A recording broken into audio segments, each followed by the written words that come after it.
Hey everybody, welcome to another installment of Brad Cook Stuff. So this week I had kind of a hard time thinking of something to make. I mean, I don't want to make things I've already made, and as you can tell, pretty much everything I make is an experiment. I'm not following a recipe. I may get advice, but I'm not reading anything out of a book. So I wanted to make something that I thought would be interesting, and I finally hit upon an idea that I thought would be pretty good. So tonight, we're doing the latest experiment in my ongoing culinary scientific saga. Anyway, let's take a look at the ingredients and see what we're working with this week. So for this week's dish, we have two primary ingredients: thin sliced beef and leeks.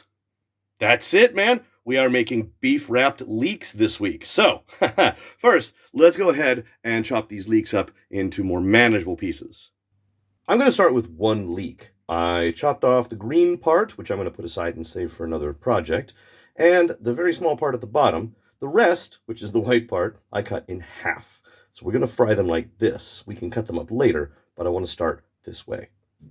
I use about half the meat in this tray to wrap up this half a leek. I got one more half a leek left. Let's wrap it up. That's both halves of the leek wrapped up in beef. Let's get them fried. Not only am I going to fry them in butter, I'm going to fry them in garlic butter. I'm going to cook these on low heat for a while, because not only do I want this beef to be done, but I want those leeks to soften up as well.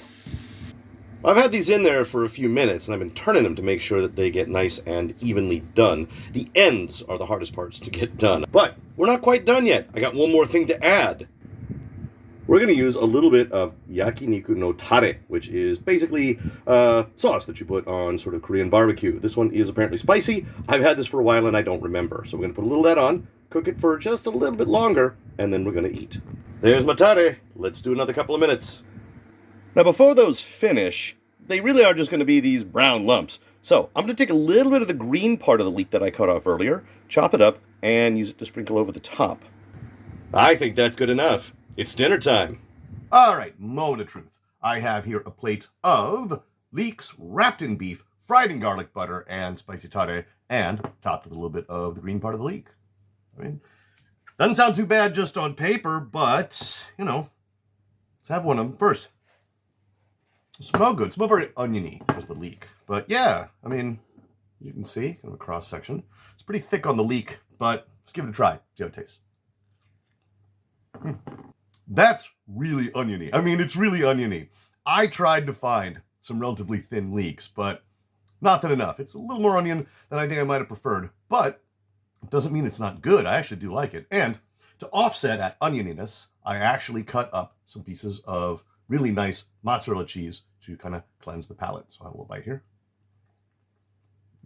And that really did the trick, too. That mozzarella really did kind of clear out the palate. So let's go ahead and have one more before we finish up here. There we go. You can see? Yeah. Boom. All right. All right, here we go. They're not bad. Seriously. It's a lot of leek, but they're not bad. I like these. Of course, the mozzarella. All right, so these were not hard to make. I mean, they really weren't. Chop up a leek into a couple of large pieces, wrap them in some sliced beef and fry them up, and then cut them in smaller pieces. I probably could have cut these up into smaller pieces as well, but since I've never made this before, I was just going with what I felt. So I don't think I'll make these again exactly this way. Obviously, this was not a failure, but I could have done it better. So next time I can look for maybe some scallions, although I don't really see those here very often, or I can cut the leeks in half, as was suggested to me before I made these, or use some sort of different sauce. I really don't know, but yeah, I figure I'll try these again and refine the recipe. That's really what cooking's all about. Anyway, I've got plenty of this left, and this is kind of a late dinner for me, and I still got enough mozzarella cheese, so I'm going to finish this off. But as always, appreciate you guys stopping in, and we'll see you in the next video.